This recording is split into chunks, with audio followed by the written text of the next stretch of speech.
Hey, all you husbands out there that can't cook, here's a good date night recipe for you. Goat cheese ravioli with a mushroom cream sauce. We're going to start with a clean countertop and dump your flour directly onto the countertop. Yes, this will get kind of messy. Be prepared.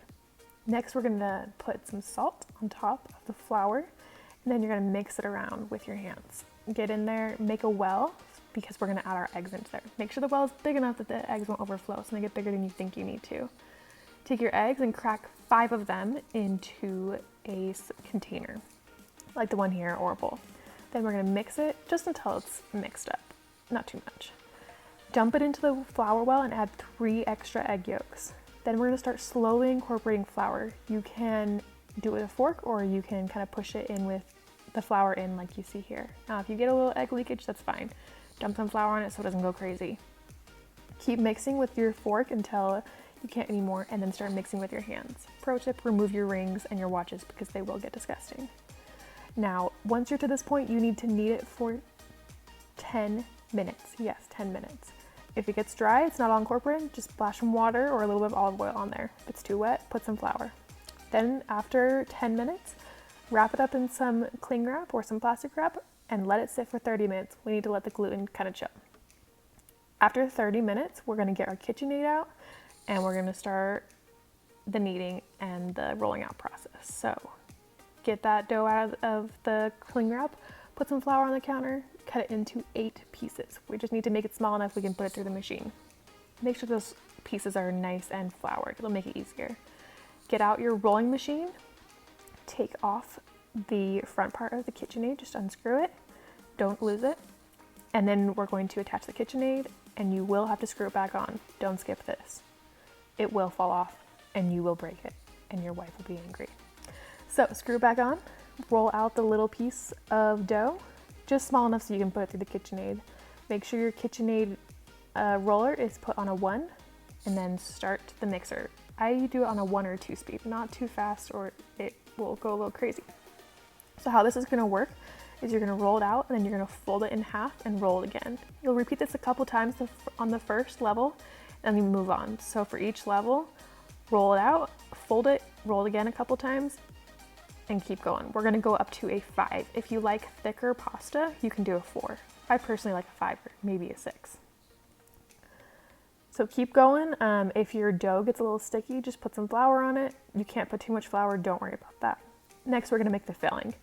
Put your spinach into a pan, we're gonna let that cook down. We want the water to be evaporated. If you can't get it all out, put it onto a paper towel and make sure it doesn't burn you like it burned me. Then you're gonna chop it up into little pieces because this is going into the filling, you want it to be really small. After you have done that, get a bowl, add the spinach to the bowl, and then we're gonna add the rest of the filling. So that will be the goat cheese and parmesan. Once you have measured out your parmesan, dump it into the bowl. Then we're gonna mix it all up. Now remember, this is a filling, so you need to make sure it is well mixed because it's gonna go into a lot of little raviolis. So once that is mixed, we're gonna add our spices. First, we're gonna do some nutmeg, and then we're gonna do some salt and pepper. You can do these to how you like, taste it, make sure you like it, add more if you want. If you like it a little spicy, feel free to add some red chili pepper flakes. Now we're gonna make the ravioli. So get a piece of pasta dough. If it's a little wet, you can add some flour. Once again, you will not add too much flour, it'll be okay. Get a little piece of filling. Make sure these aren't too big. Then you're going to space them out evenly. Put another piece of pasta dough on top. Make sure you pinch around the edges so you get a little bit of a circle around them, and then you're gonna cut them out. Now these won't be too pretty. Don't worry, they will taste amazing. There are 2 ways you can seal them. With a fork, or with a finger and water. I personally like the finger and water because that was easier, as you can tell. Now we're gonna make the sauce. So start by cutting up a whole package of those mushrooms. Yes, it is important, cut them small. Then we're gonna add some oil to our pan. Just use the same pan, it's fine. Add those mushrooms in and give them a good stir. Next we're gonna add some minced garlic, dump that in, and stir it around. Now we'll add the spices, which is just nutmeg, yay! Dump that in. And let that simmer for a while. We want those mushrooms to be nice and soft. Then we will put water on to boil, and then you're gonna add your half and half once those mushrooms are soft. Once that half and half starts boiling, take it off the heat, turn it off, and then we're gonna add the parmesan. Once Parmesan is added, you stir it around until it is well incorporated and the sauce is a little thick. Once your water is boiling, add in the pasta one by one and cook it for about 5 minutes or until they're floating. Taste it, see how you like it.